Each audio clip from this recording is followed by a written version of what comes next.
You can you can hear the chickens going crazy because I just, I've talked about the brooding chicken that just lives in the nest. Therefore, and for some reason, all the chickens will only use that one nest. Therefore, they weren't laying in there, and I found one egg out in the chicken run. I don't know what they've been doing with the rest of them because it's been a week or two, and I'll get two, sometimes three eggs a day. It took her out. I mean, I grabbed her and I set the little pen that I had in the shop for the chicks. I put her in that. So I've got to put water and food separately for her, just to keep her separate so that the others can use the nest. Let's go take a peek at that.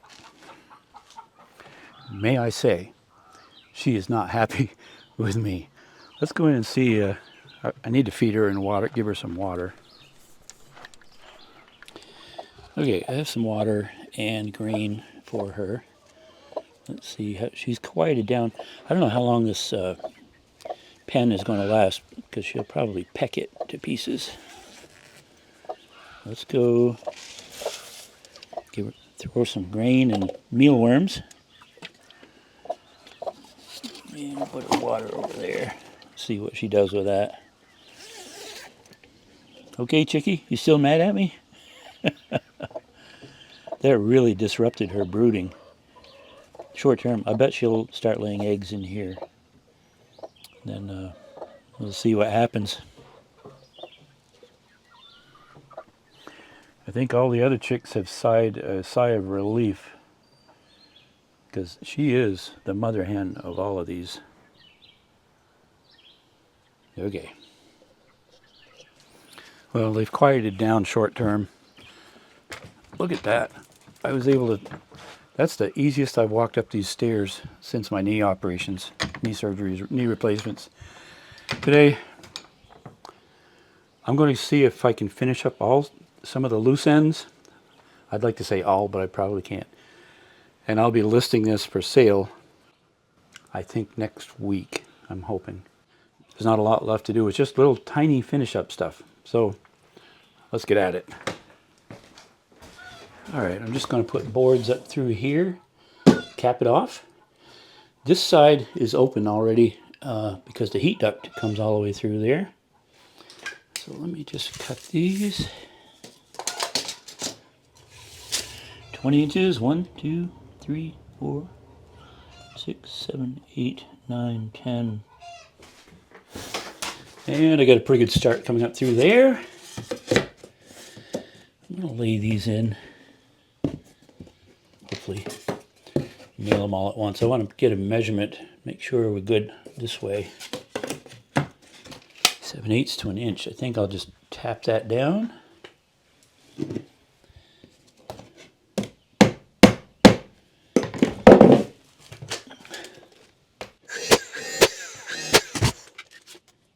Inch and a 16th. Return. One more thing off the list. Now I need to build just a finished trim piece over here and on that end, and the same for the benches over there. Will it fit? You bet.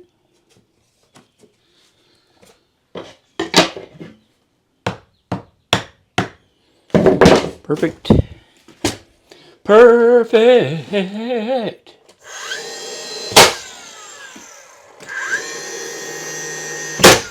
I have to go, or I just got back from getting my truck inspected. I have to do that every year here in Vermont, and it passed. But it's my cousin that owns a garage, and he inspected it for me. But they're moving, and so he's got to clean out 40 years worth of stuff. And he came across, just got an interesting story. Let me go show you what it is. Let's go take a peek.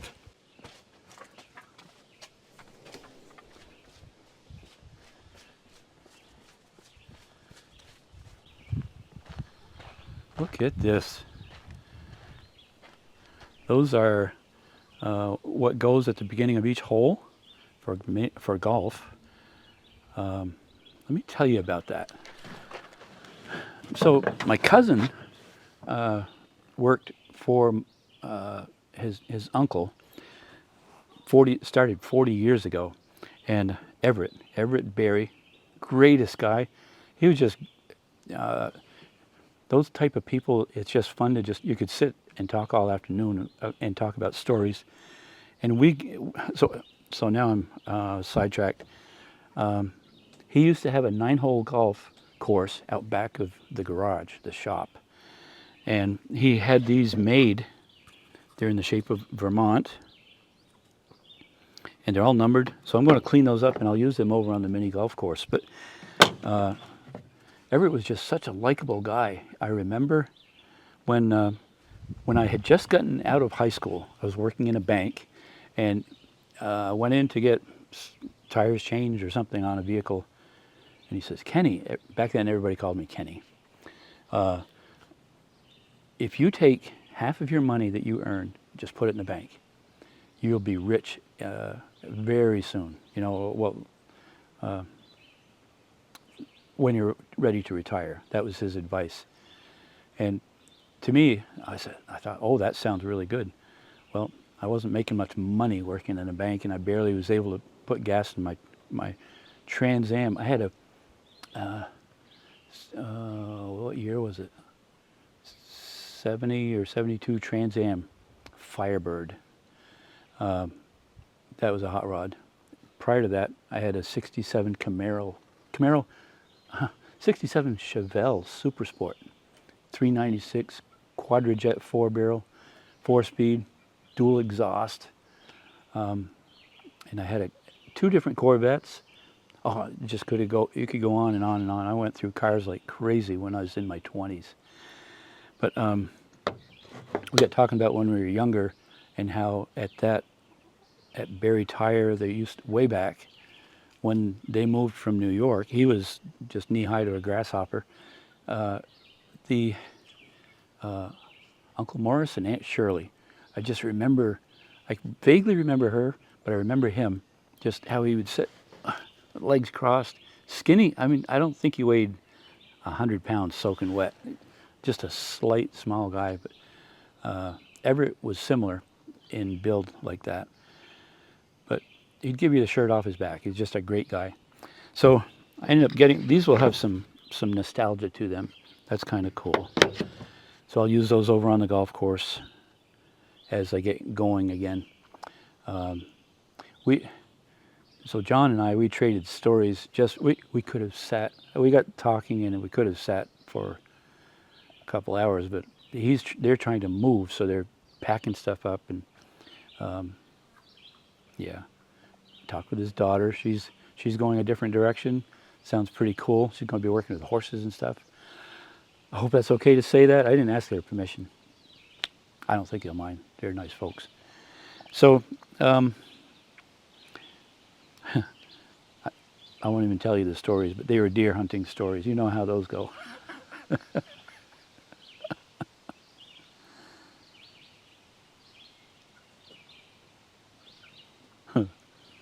He remembered a story about my dad when they were hunting. They would go hunt on Hardscrabble Mountain, Sheffield. They called him One-Eyed Pete. His name was Dexter, but everybody called him Pete. I don't know where that came from, but one shot Pete, I think, is what he said, because he in the military, he won state champions in shooting for I don't know how many different things. He went to the nationals at Camp Perry, Ohio, and he had a big bookcase of medals and things for shooting awards. He got featured in the newspaper, front page, and it said, how did it say that? Dexter Grant, he'd rather shoot than eat. And it was just funny. Those are old days. I bet you folks have a lot of those types of stories as well. Anyway, that is really way off the subject. The Vardo, I think I'm stopping again for the day. I only worked on it for an hour, but I had That chicken took up my time. She's doing okay. She's staring at me now. She's like, "What did you do to me? Can you see that?" She's in her own little pen, her own little world. She doesn't quite know what to do. She has water and food, so she's all set. She'll probably never talk to me again. Where are you?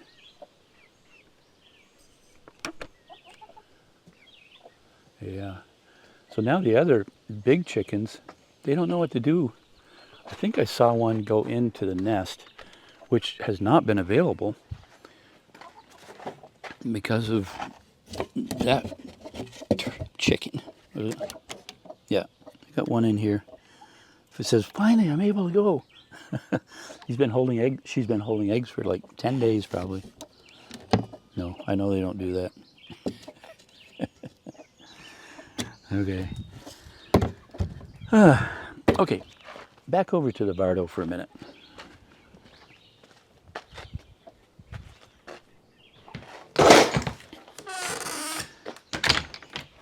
So I'm anticipating next week actually putting this up for sale. I'll list it locally on the marketplace. Probably going to ask $12,500 for it, just as a, I don't know. I think I have 8,000 in materials, something like that, into it.